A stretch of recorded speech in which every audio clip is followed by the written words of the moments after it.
श्री सरस्वती नमः, श्री कृष्णाय नमः। देखिए, आजकल श्राद्ध पर उपदेश प्राप्त हो रहे हैं। आज उन उपदेशों पर चर्चा करेंगे कि क्या श्राद्ध करना चाहिए या पिता माता की पहले सेवा करना चाहिए। एक वीडियो चल रहा है व्हाट्सएप पर। बहू जो है रोटी बनाती हुई ससुर जी की तरफ देखती है। ससुर जी बैठे हैं पलंग पर, तो वो रोटी को घी लगाकर और ले जाकर पहले उनके हाथ धुलवाती है, फिर अपने हाथ से रोटी खिलाती है और फिर उनको प्रणाम करती है। ये काम बहुत बढ़िया है, बिल्कुल अच्छा है, परंतु इसके नीचे जो कमेंट किया गया है वो उचित नहीं जान पड़ता, क्योंकि ऐसा कार्य करें श्राद्ध की आवश्यकता नहीं है, ये बात गलत है। सास ससुर जी की सेवा करना प्रथम कर्तव्य है। अगर कोई गृह लक्ष्मी महिला है तो वो सास ससुर की सेवा अवश्य करेगी। गृह लक्ष्मी के लक्षण क्या कहे गए हैं? अपने ससुराल वाले या अपना पति कोई भी हल्की से हल्की वस्तु लाकर भी प्रस्तुत करे तो वो प्रसन्नता से उसको ग्रहण करे और फिर कहे मुझे इसकी आवश्यकता थी, आप अच्छे टाइम पर ले आए। तो ये गृह लक्ष्मी के लक्षण हैं, परंतु इसका अर्थ ये नहीं कि तर्पण नहीं किए जाएं या श्राद्ध नहीं किए जाएं या पिंडदान नहीं किए जाएं। अब एक और बात वायरल हो रही है और एक अच्छे विद्वान ने कमेंट्स किया मेरे श्राद्ध वाले वीडियो पर।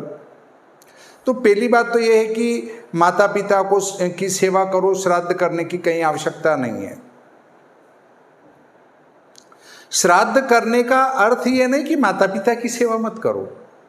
माता पिता की सेवा करना तो आपका प्रथम कर्तव्य है, अवश्य सेवा करना चाहिए और पूजा भी करना चाहिए, परंतु उसके बाद का उनका उत्तर कार्य जो है वो भी आवश्यक है।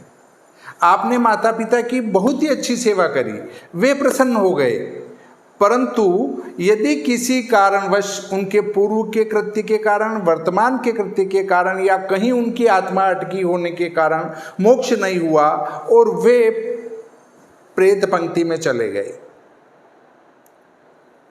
प्रेत पंक्ति में चले गए, तो उनको पितृ पंक्ति में बिठाने के लिए आपको श्राद्ध और पिंडदान अवश्य करना पड़ेगा। यदि आप श्राद्ध नहीं करेंगे तो आपके पितर जो हैं वो पितृलोक से उतरकर प्रेत लोक में चले जाएंगे और तब वो आपको आशीर्वाद नहीं दे पाएंगे। बहुत सारों का ये कहना है कि आपके पिता प्रेत बन के भी आपका अशुभ कैसे करेंगे, वो तो आपके पिता हैं, सदैव आपका भला सोचेंगे। बिल्कुल बात आपकी सत्य है कि वो भला ही सोचेंगे, परंतु जो प्रेत बन जाता है वो कभी भला नहीं करता, वो हमेशा नुकसान ही करता है। फायदा कराने के लिए उनको प्रेत पंक्ति से उठाकर पितृ पंक्ति में बिठाना पड़ेगा, तो ही वो आशीर्वाद दे सकेंगे, वरना आपको आशीर्वाद नहीं दे सकेंगे। तो पितृ पंक्ति में कैसे बिठाएं, उसके लिए निरंतर आपको श्राद्ध और करना पड़ेगा, उनको प्रतिवर्ष श्राद्ध दान करना पड़ेगा, श्रद्धा से दान देना पड़ेगा उनके निमित्त, तो ही वो पितृ पंक्ति में बने रहेंगे। और श्राद्ध करना बंद कर दिया तो वो पितृ पंक्ति से उतर कर प्रेत पंक्ति में आ जाएंगे और फिर वो आपको नुकसान देना प्रारंभ कर देंगे। आपके पितर अगर प्रेत बन गए, पितृ पूर्वज, तो वो आपका बड़ा नुकसान नहीं करेंगे, परंतु आपको शांति से भी नहीं रहने देंगे। मारते नहीं है पितृ, परंतु शांति से भी नहीं रहने देते। क्यों? क्योंकि वो जताना चाहते हैं कि भाई मैं तुमसे कुछ लेने की इच्छा करता हूँ, इसलिए तुम जो है मुझे कुछ दो। और जब आप उनको देना प्रारंभ कर देते हैं तो प्रेत पंक्ति से उठकर पितर पंक्ति में चले जाते हैं और पितृ पंक्ति में जाने के बाद वो आपको आशीर्वाद भी देते हैं और आपकी मनोकामना की पूर्ति भी करते हैं।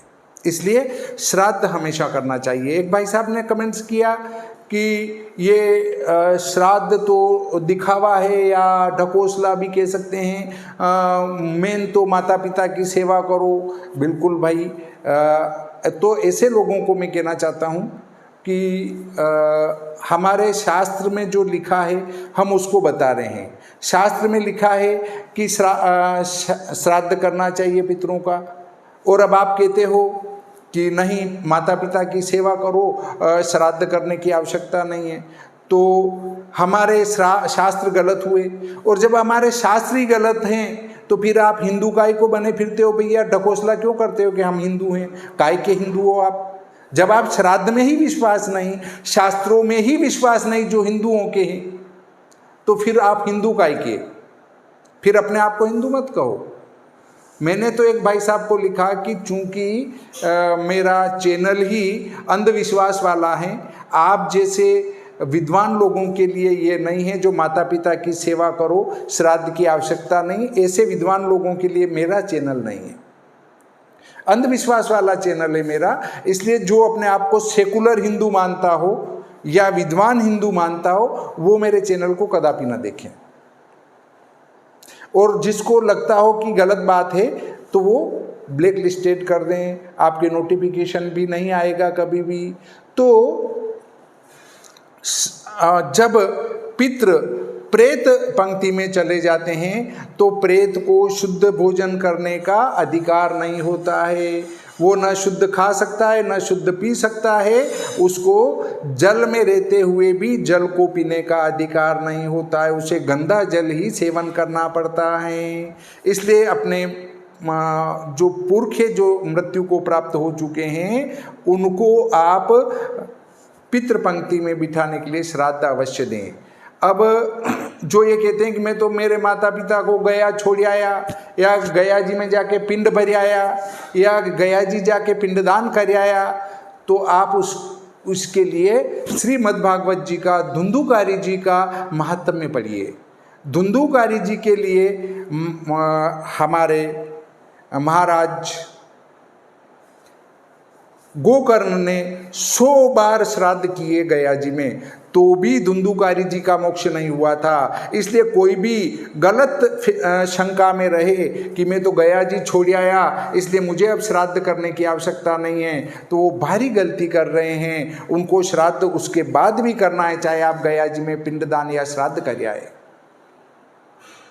उसके बाद भी गया जी से उच्च स्थान पड़ता हरिद्वार, हरिद्वार से ऊपर का स्थान है हमारा ब्रह्म कपाल बद्री विशाल। ये भी कराना रहता है। गया जी कराने के बाद ये भी करा सकते हैं। एक बड़ी सभा में निर्णय हुआ था, उसका वीडियो मेरे पास भी एक भक्त के द्वारा भेजा गया कि देखो उनने ये कहा है, तो उनने भी अंत में सारी शास्त्रार्थ के बाद यही कहा कि ब्रह्म कपाल ब्रह्मरंध्र है, बाकी गया जी मुख हैं। और मैंने वीडियो में ये कहा है कि ब्रह्म कपाल सिर हैं, गया जी हरिद्वार पेट हैं, नाभि, और हमारा गया जी वो पैर हैं। आप कुछ भी कहो, परंतु सर्वोच्च स्थान है वो ब्रह्म कपाल है। इसलिए अंतिम पिंडदान आपको ब्रह्म कपाल पर कर देना चाहिए। उसके बाद भी कोई ये सोचे कि मैं तो गया जी में भी करूं, गया जी में भी कर दो, परंतु सर्वोच्च स्थान ब्रह्म कपाल है, वहाँ पिंडदान अवश्य कर देना चाहिए। उसके बाद पितृ मुक्ति को जाते ही जाते हैं।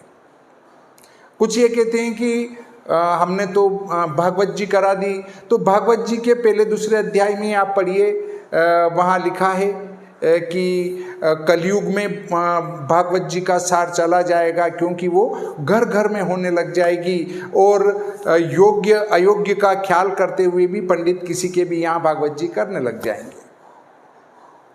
दूसरी बात, भागवत जी के नाम पर नौटंकियाँ हो गई है, तो भागवत जी का जो मूल सार था वो चला गया। अब भागवत जी का जब सार ही नहीं बचा तो उसके श्रवण कराने से पितृ मुक्त हो जाएंगे, ये सोचना थोड़ा सा मुझे अच्छा नहीं प्रतीत होता है।